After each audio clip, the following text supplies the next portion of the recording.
Hello friends, welcome back once again on MES study the educational platform. आज हम देखेंगे typing हमें कैसे करना है। आप सबको पता है अभी ASC RO का एग्ज़ाम चल रहा है और उसमें टाइपिंग मांगी गई है। हर साल की तरह जैसे टाइपिंग आती थी, जैसा मैटर मिलता था, लोग बता रहे हैं मेरा भी एग्ज़ाम था, उससे अलग है काफ़ी। तो इसमें पहले था कि नंबर और जो स्पेशल कैरेक्टर्स हैं वो आते रहे हैं एग्ज़ाम्स में, लेकिन इस बार ऐसा नहीं। इस बार जो सिंपल जो पैराग्राफ है वही है, हालांकि जजमेंट है लेकिन उसमें टफ नहीं कह सकते हैं क्योंकि डेट और number and special character mention नहीं है। ठीक है, तो आज हम आपको करके दिखाएंगे। ठीक है, और आप देखेंगे कि हाँ ये कैसे किया जा सकता है। ठीक है, एटलीस्ट आप वैसी कोशिश करेंगे कि कैसे हाथ रखना है और कैसे पोजीशन रखना है, उस हिसाब से आप इजी कर सकते हैं। हम शुरू करते हैं ज़्यादा टाइम न लेते हुए। ये देख सकते हैं टाइपिंग वाला साइट है। ठीक है, और ये कहीं ना कहीं ठीक है। अगर आप इसमें उस हिसाब से प्रैक्टिस करें, क्योंकि इसमें हाईलाइट नहीं होता, तो आप यहाँ से कलर हाईलाइटिंग और ये आप हटा सकते हैं। लेकिन इनिशियली जब आप सीख रहे हैं तो मेरे हिसाब से ये रहना चाहिए, क्योंकि जहाँ भी आपकी एरर हो आपको पता चल जाए, ताकि आप डिलीट या बैक स्पेस इंटर ये चीज़ें यूज करके आप सही कर सकें। ठीक है, अगर 20 मिनट का टेस्ट है, आप उसे 10 मिनट में करते हैं तो आप उसे सुधार सकते हैं। हम शुरू करते हैं, बाकी बातें होती रहेंगी। ठीक है,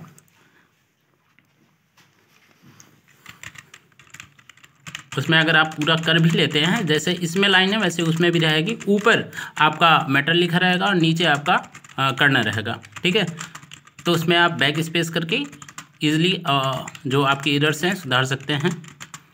ठीक है, इसमें ये आपकी लाइव स्पीड दिखाता रहता है और जहाँ भी वो गलत रहेगा, जैसा भी एरर रहेगा वो तुरंत करता जाता है। लेकिन ये आपको हर कंडीशन में नहीं करना है, जल्दबाजी में नहीं करना है, आपको ईजिली करना है। ठीक है, जैसे ऐसा होना चाहिए कि जहाँ भी मिस्टेक्स हो रही तुरंत पता चले तो आप तुरंत सही कर लीजिए। बाकी इसके अलावा उसमें एक लाइनिंग रहेगी जो आपका दिखाता रहेगा कि कितना % आपका टाइपिंग टेस्ट कितना हो गया है। ठीक है, जैसे 20 मिनट में ओवरऑल करना है। ठीक है, लेकिन आप उसे मान लीजिए आप अच्छे खासे स्पीड से कर रहे हैं, तो वो आपका 10 मिनट में ही दिखाने लगेगा कि अच्छा आपका इतना % हो चुका है। मतलब पूरे मैटर को वो 100% में कर देता है डिवाइड, और जैसे जैसे आप करते जाते हैं वैसे वैसे आपका वो दिखाता जाता है। ठीक है, अभी ये देख सकते हैं हाथ की कंडीशन कि ये हवा में होना चाहिए। ठीक है, और इस हिसाब से आपको करना है। ठीक है, अगर आपके पास टैबलेट या लैपटॉप नहीं है तो ये एक आता है कनेक्टर। ठीक है, इसमें आप कनेक्ट कर सकते हैं मोबाइल से भी। ठीक है, अगर किसी को मोबाइल में टाइपिंग सीखना है तो ईज़िली 200-300 रुपये का ये ये आता है, कीबोर्ड आता है, इसे आप कनेक्ट करिए। ईज़िली आप अपने मोबाइल में भी कर सकते हैं, साइट उसमें खुली जाती है, ईज़िली कर सकते हैं। अगर किसी को कोई दिक्कत है, ठीक है, ये चीज़ें नहीं है फैसिलिटी, तो आप ईजी जो है, आप अगर नहीं कर पा रहे हैं तो पूछिएगा, बता दिया जाएगा, कमेंट बॉक्स में लिखिएगा। ठीक है, ये बहुत ज़्यादा टाइम आप लोग करना लगे, इसलिए केवल ये टेस्ट 10 मिनट का सेट किया गया है।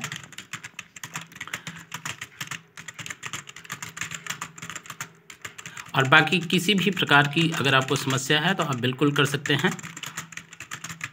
और ये जो वैकेंसी है ये एक गोल्डन अपॉर्चुनिटी होती है।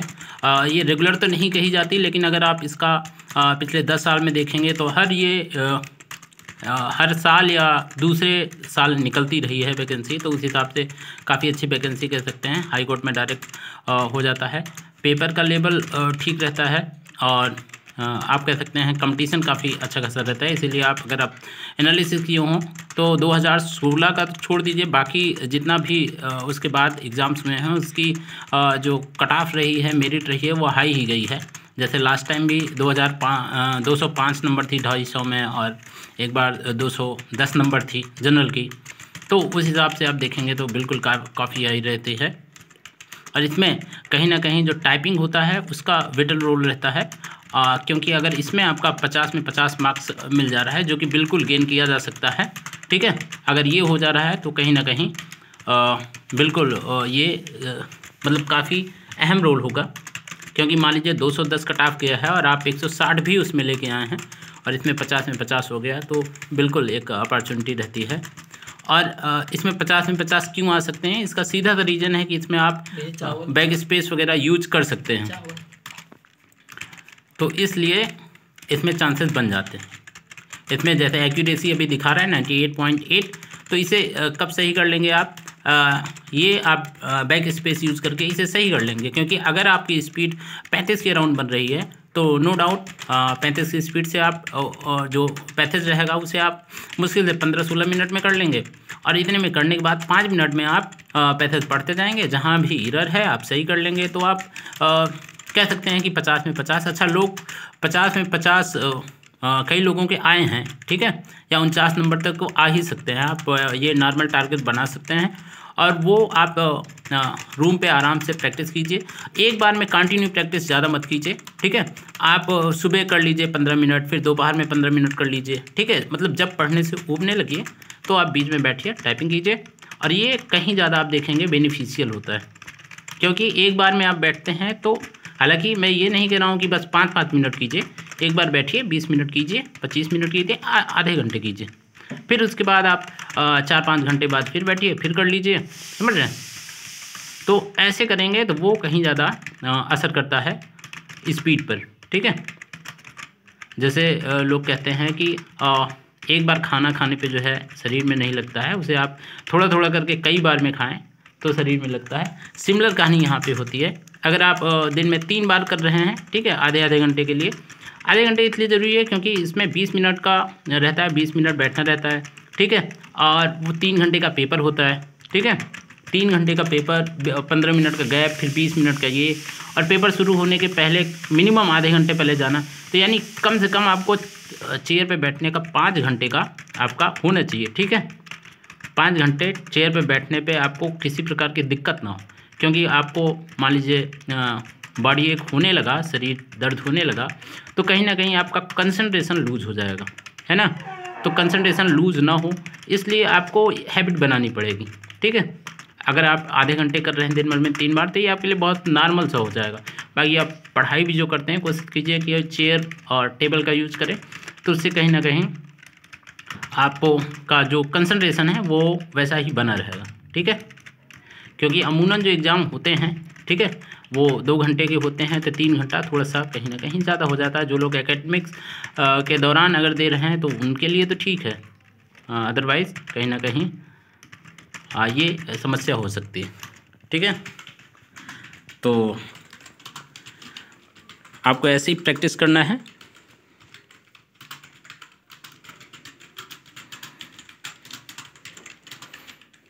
और जो नंबर्स यूज़ करना है, काफ़ी लोग पूछते हैं नंबर्स में कौन सा करना चाहिए। तो नंबर के लिए आप बिल्कुल ऊपर की जो कीज़ हैं, ठीक है, कीबोर्ड में अपर साइड में जो कीज होती हैं उसका यूज़ करना चाहिए, ठीक है। और जो स्पेशल कैरेक्टर है यहीं, ठीक है, इधर नहीं आना चाहिए। इधर जैसे आप कल को बैंक में या कहीं पे हैं, ठीक है, तो वहाँ पे यूज़ किया जाता है जहाँ स्पेशली बहुत सारे नंबर हैं, लाइक मोबाइल नंबर आपको करना है, तब अपर जो केस है उसे यूज़ नहीं करते हैं, तब इधर का जो इधर की कीज़ हैं, ठीक है, उसे यूज़ करते हैं। अदरवाइज़ आप उधर की ही सारी कीज़ कीजिए। अब काफ़ी लोग पूछते हैं कौन सा रूल है इसका, है ना, कहीं मिलता नहीं कि किस फिंगर से कौन सा दबाएं। तो ये आप अपने हिसाब से डिसाइड करेंगे कि आपको कंफर्टेबल कौन सा लग रहा है, ठीक है। कंफर्टेबल आपको कौन सा लग रहा है कि किस फिंगर से कौन सा आपको टाइप वो करना है, ठीक है। जैसे आपको चार दबाना है, 4, ठीक है, तो वो जो भी आप कंफर्टेबल महसूस करें जिस फिंगर से वही करना है, ठीक है। और फोकस आपका होना चाहिए कंटेंट पे, ठीक है। पूरा फोकस आपका होना चाहिए जो आप टाइप कर रहे हैं। जैसे वहाँ भी आप बैठेंगे तो जो आपका मेन टाइपिंग है, मैटर है, वो नीचे टाइप होता रहेगा, लेकिन आपको फोकस कहाँ करना है, जो आप लिख रहे हैं, ठीक है। क्योंकि अगर आप विद इन टाइम कर लेंगे तो स्वाभाविक तौर पे आप दोबारा पढ़ के उसे सही कर लेंगे, ठीक है। तो आपको फोकस करना है जो आप टाइप कर रहे हैं, ठीक है। अगर इस पर आपका फोकस रहा तो ना तो आपको घबराहट होगी, ना आपको दिक्कत होगी, ठीक है, ना कंसंट्रेशन आपका वीक होगा। अगर आप नीचे देखने लगेंगे तो दोबारा, क्योंकि उसमें हाईलाइट नहीं होता, इसमें हाईलाइट होता जा रहा है, तो उसमें हाईलाइट नहीं होता है कि कहाँ पे है। तो ये चीज़ आपको ध्यान देनी पड़ेगी। मतलब जहाँ पे आप टाइप कर रहे हैं वो आप लाइन पढ़ते जाइए ईजिली, और जहाँ से लाइन चेंज होती है वो ध्यान दीजिएगा। ऐसा ना हो कि एक ही लाइन 2 बार हो जा रहा है, क्योंकि उसमें ऐसा कुछ मेंशन नहीं होगा। अगर आप एरर भी कुछ गलत भी लिख रहे हैं तो वैसा ही लिखता जाएगा। तो आप जहाँ पे लाइन चेंज होती है वहाँ बिल्कुल ध्यान दीजिएगा कि वही लाइन तो दोबारा नहीं हो जा रही।